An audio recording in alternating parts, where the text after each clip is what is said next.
रामनगरी अयोध्या में जिस श्री राम जन्मभूमि मंदिर की प्राण प्रतिष्ठा का ऐतिहासिक कार्यक्रम हो रहा है उसमें सीतापुर का योगदान काफी महत्वपूर्ण है। यहां के निवासी और यूपी सुन्नी सेंट्रल वक्फ बोर्ड के चेयरमैन जुफर फारूकी ने कोर्ट में चल रहे मुकदमे में समझौता लगाकर राम मंदिर बनने का मार्ग प्रशस्त किया था। बद्रिकाश्रम ज्योतिर्मठ के शंकराचार्य अविमुक्तेश्वरानंद ने एक निजी चैनल को दिए इंटरव्यू के दौरान इसका खुलासा किया है। 2 दिन पहले चैनल द्वारा प्रसारित किए गए इस न्यूज़ वीडियो में उन्होंने स्पष्ट किया है कि राम मंदिर को लेकर मुस्लिम पक्षकारों से हुई बातचीत के सार्थक परिणाम निकले, जिसके चलते यूपी सुन्नी सेंट्रल वक्फ बोर्ड के चेयरमैन जुफर फारूकी ने समझौते पर हस्ताक्षर किए और बाबरी मस्जिद नाम की जो वस्तु है उससे अभी हम जो भी दावे कर रहे थे वह सब दावा हम वापस लेते हैं। ये समझौता सुप्रीम कोर्ट में दाखिल किया गया। ये समझौता दाखिल होने के बाद 5-0 से यह समझौता आया। अगर यह समझौता न होता तो ऐसा निर्णय नहीं आता।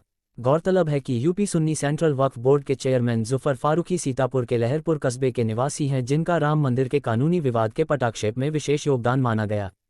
तो एक और जहां 88,000 ऋषियों की तपोभूमि नैमिषारण्य में राजा मनु और शतरूपा को मिले वरदान को प्रभु श्री राम के जन्म का हेतु माना गया, वहीं सीतापुर में ही राजा टोडरमल की नगरी लहरपुर के निवासी जुफर फारूकी के समझौते से श्री राम मंदिर का मार्ग प्रशस्त हुआ, जिसके बाद अब मंदिर की प्राण प्रतिष्ठा का गौरवमयी क्षण सबके सामने है। शंकराचार्य ने इस बारे में क्या कुछ बताया, आइए सुनते हैं।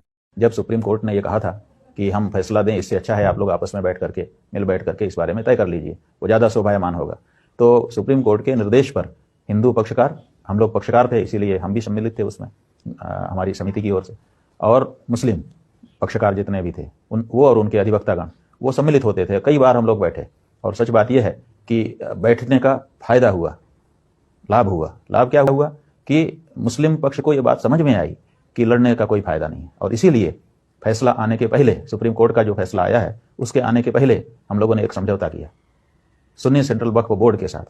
और सुन्नी सेंट्रल वक्फ बोर्ड के जो अध्यक्ष थे उस समय के, सीतापुर उत्तर प्रदेश के रहने वाले जफर फारूकी साहब, उन्होंने उस पर हस्ताक्षर किए और वो उन्होंने उसमें कहा कि ये नाम बाबरी मस्जिद नाम की जो वस्तु है उससे हम जो भी अभी दावे कर रहे थे वो सब दावा वापस लेते हैं। और ये समझौता हम लोगों ने सुप्रीम कोर्ट में दाखिल किया। इस समझौते के बाद 5-0 से फैसला आया। अगर ये समझौता नहीं होता तो ऐसी वर्डिक्ट ना आती 5-0 की।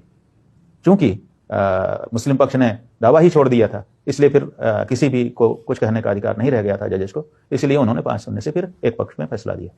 तो ये बातचीत करने से हुआ ना।